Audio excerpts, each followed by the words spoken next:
The book I'm going to share with you today is Mooncakes by Loretta Seto, illustrated by Renee Benoit. Mooncakes is a multicultural children's book that describes the Chinese Moon Festival through the telling of 3 Chinese folktales. In our backyard, we sit together in a big chair. We watch small, dusty clouds brush the moon's face.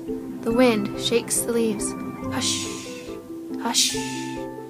Baba pulls the blanket close.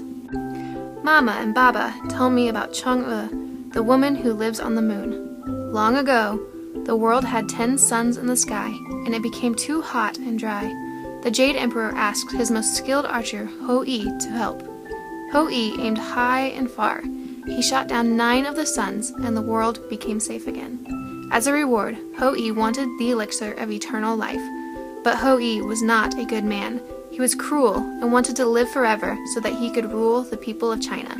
Since Hou-Yi had saved the world from becoming a desert, the Jade Emperor had no choice but to grant Hou-Yi his wish. Hou-Yi's wife, Chang'e, knew of her husband's unkind ways. She took the elixir from Hou-Yi and ran away.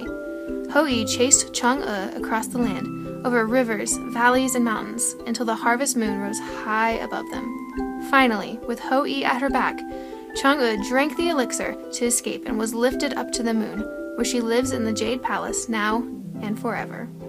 I look for Chang'e in the Jade Palace on the moon, but I don't see them. Maybe they are on the other side, I say. Mama and Baba smile and pull me close so I will stay warm. The page you see here is one of the most beautiful pieces of artwork in this book. The illustrator has used watercolor paint to create soft, whimsical images painted in a traditional Chinese style. These artistic choices emphasize the warm, family-oriented tone of the book. So what makes this book culturally relevant and authentic? Well, first, it portrays cultural accuracy and authenticity of characters through the inclusion of important traditions and values associated with the Moon Festival, such as family, sacrifice, selflessness, and kindness.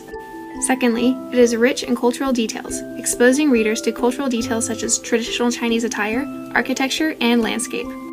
Lastly, this book invites reflection, critical analysis, and response through the 3 folktales presented in this book and how their central lessons relate to the values of the Chinese Moon Festival. When using this book in classroom instruction, the 3rd grade standard that fits well with its central theme is RL.3.2. Recounts stories, including fables, folktales, and myths from diverse cultures, determine the central message, lesson, or moral, and explain how it is conveyed through key details in the text. A lesson objective that would go along with this would be the students will retell the Chinese folktales of Chang'e, Wugong, and the Jade Rabbit, and describe their central lessons. Students can connect this book to their own lives by finding similar themes between the Chinese folktales and other fables they are already familiar with.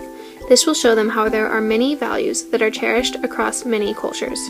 Students can practice these skills by creating their own story, play, or movie to communicate a specific message or lesson.